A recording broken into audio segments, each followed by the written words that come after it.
Bonjour. Bonjour. Je suis Marcona Isangui. C'est difficile de parler après Jean-Gaspard Njutumagi, après ma fille Elsa et Fandjili. Nous avons un député ici qui va s'exprimer tout à l'heure, parce que toutes les questions que nous pouvons aborder ici sont traitées à l'Assemblée nationale. Et quelle Assemblée nationale? Je préfère lui laisser la parole. Je voudrais tout simplement rappeler aux uns aux autres que nous sommes ici, je dis bien, nous sommes ici en tant que citoyens, en tant que fils de ce pays. Pour ceux qui suivent l'actualité, il y en a qui ont 2, 3, 4, 5, 6 passeports. Moi, j'ai un seul passeport. Un seul. Je suis né au Gabon, au Grand Nord, je suis un Paouan. Les consignes sont déjà données, et vous le savez, nous, on consomme le chat pour que, quand vous mourrez, au lieu d'enterrer ici, on m'enterre au village. C'est la tradition. C'est juste pour dire, ceux qui nous menacent aujourd'hui, j'avoue que j'ai pitié. Pour les grands croyants, on dit pardonnez-leur, ils ne savent pas ce qu'ils font. C'est tout ce que je peux dire à leur endroit. J'avais pitié de celui qui est passé à la télévision nationale, le ministre de l'Intérieur. J'avais pitié de lui parce que je ne suis même pas sûr qu'il était serein en lisant son texte. Vous avez dû suivre son expression. Il n'était même pas sûr de ce qu'il disait. Quand on n'est pas sûr de ce qu'on dit, ça veut tout simplement dire qu'on est à la limite. On se pose quand même des questions. Nous, on est serein. Il y en a qui l'ont rappelé ici. Le 28 février, nous avons lancé un appel à agir. Nous avons lancé un appel à agir parce que nous n'acceptons pas, et c'est la question que nous avons posée, nous n'acceptons pas que le Gabon soit dirigé par ceux-là qui n'ont pas le statut.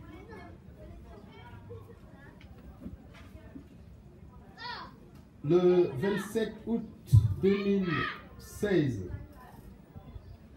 et le 31 août 2016, ils ont fait exactement ce qu'ils savent faire depuis 1990. Ils ont imposé l'individu au sommet de l'État alors que nous ne l'avons pas voté. Nous ne l'avons pas élu. Mais celui qui est là, c'est celui qui signe au nom du Gabon. C'est celui qui intervient aux Nations Unies et partout au nom du Gabon. Ils ont posé cet acte. Ils assument. Ils sont allés en Godji pour modifier la Constitution. Nous n'étions pas là. Ils l'ont fait seuls. Ils ont adopté cette Constitution, ils l'ont promulguée, mais qu'ils assument aussi l'application et le respect de cette Constitution. Qu'ils assument. Mais moi, j'ai bien peur que ces individus ils n'arrivent même pas à assumer les actes qu'ils posent au quotidien. Pourquoi avoir de manière solitaire adopté une constitution, promulguer cette constitution et avoir peur de l'appliquer tel que même ils l'ont voté? Vous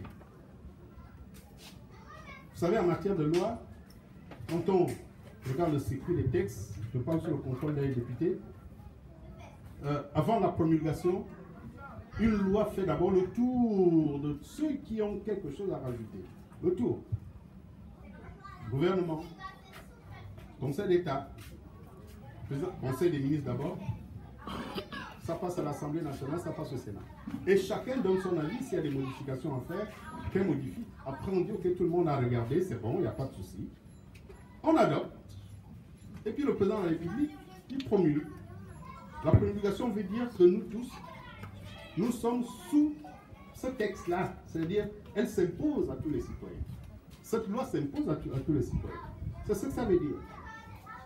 La Cour constitutionnelle, face à une situation donnée, n'a pas le droit de rajouter une virgule quand ceux qui ont la possibilité de modifier ou bien de travailler la Constitution l'ont fait. La Cour, quel que soit ce qu'elle peut être aujourd'hui, n'a pas le droit de rajouter une virgule, à plus forte raison en alinéa. Tout simplement parce que il faut sauver le soldat Ali Bongo. Mais ils oublient une chose, Ali Bongo est une institution. À lui seul, il n'est qu'une institution. Et c'est Franck Djibi qui aime à le dire. Une institution, aujourd'hui vous avez Ali Bongo institution, vous avez l'institution président de la République, président de la République, incarné par Ali Bongo, un individu. C'est la seule institution qui a pour responsable un seul individu. Et par conséquent, le travail de cet individu ne peut pas être sous-traité. Mais depuis le 24 octobre 2018,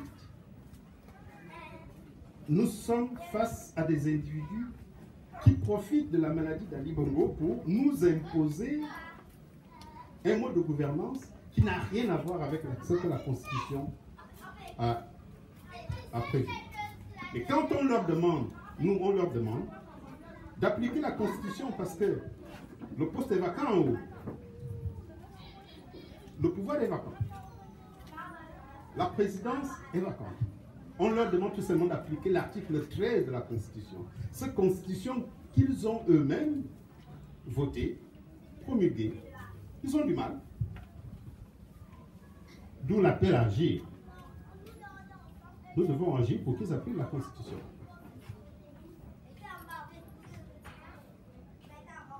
Si le président est indisponible, une disponibilité provisoire, ok, d'accord.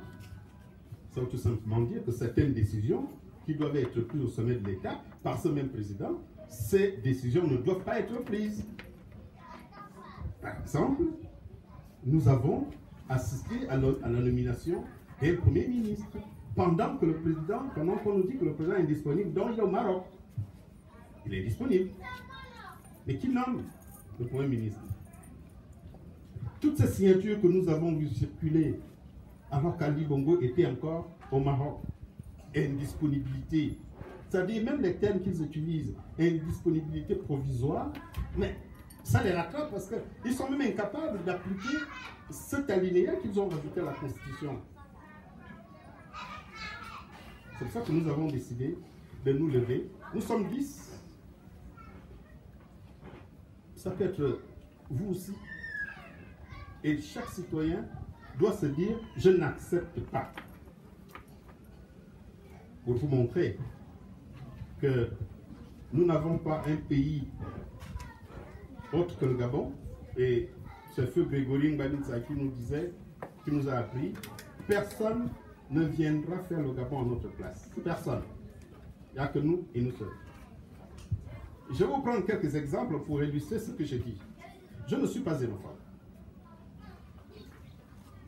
J'ai été, que ce soit au secondaire, à l'université, avec des Gabonais qui sont venus d'ailleurs. Je dis bien des Gabonais qui ont des origines ailleurs. J'ai appris avec les Messa, j'ai appris avec les Sézonou, j'ai appris avec tous les autres qui sont venus d'ailleurs. Mais ce sont des Gabonais. Ils sont ici. Mais il y a une catégorie aussi qui sont obligés de nous interpeller par rapport à un certain comportement. Nous avons un cas en Afrique de l'Ouest où un Gabonais, je dis bien un Gabonais, d'adoption, est en concurrence avec Bolloré pour la construction d'une ligne de chemin de fer devant couvrir le Niger et le Bénin. En concurrence, ça veut dire quand on est en concurrence avec Bolloré, Ça veut dire qu'on pèse lourd. Très lourd. Si on pose la question aux Gabonais pour nous indiquer les investissements de M. Samuel Dossou quelque part au Gabon, je ne sais pas si on serait capable d'indiquer quels sont les investissements de Samuel Dossou au Gabon. Mais Samuel Dossou aujourd'hui est en train de concurrencer Bolloré pour la construction d'une ligne des lignes de chemin de fer en Afrique de l'Ouest. Avec l'argent du Gabon, c'est-à-dire il était le conseiller stratégique pétrolier d'Omar Bongo. Il a créé Pétrolier pour la vente, pour avoir l'exclusivité de la vente du profit oil du pétrole gabonais. Et aujourd'hui, avec cet argent, il devient l'un des hommes les plus riches d'Afrique. Mais il n'investit pas ici. Je ne suis pas xénophobe, mais c'est un Gabonais. Hier soir, on a mis à l'écart quelqu'un qui a défrayé la chronique. Mais que ce soit le scandale qui vient d'être éventré en France, avec l'affaire de Libération, où il est impliqué à fond,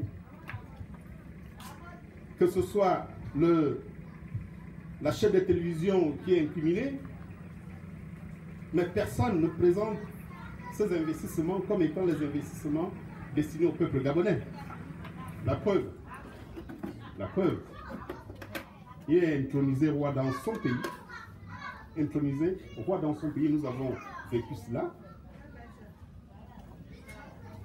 Et c'est l'un des hommes les plus riches du Gabon aujourd'hui. Mais où est-ce qu'il a investi ici? Nulle part. Nous disons, je prends ces exemples pour vous dire, ce sont les fils et les filles du Gabon qui doivent régler le problème du Gabon. C'est pour ça que quand nous avons commencé notre opération, nous avons introduit des demandes d'audience à toutes les institutions. On a introduit une demande d'audience à l'Assemblée nationale pour être entendu. Nous avons introduit à la Cour constitutionnelle, au Sénat, mais même au PDG. Parce que nous estimons que le pays va mal et qu'il appartient aux fils et aux filles du Gabon de s'asseoir. Que vous soyez du PDG, de l'opposition, de la société civile. Beaucoup sont en prison aujourd'hui. Hein. Je voudrais citer quelques noms. Gambia, par exemple, il est en prison. Mais j'avoue que Gambia n'a pas agi seul. Mais c'est lui qui se retrouve en prison. C'est un Gabonais.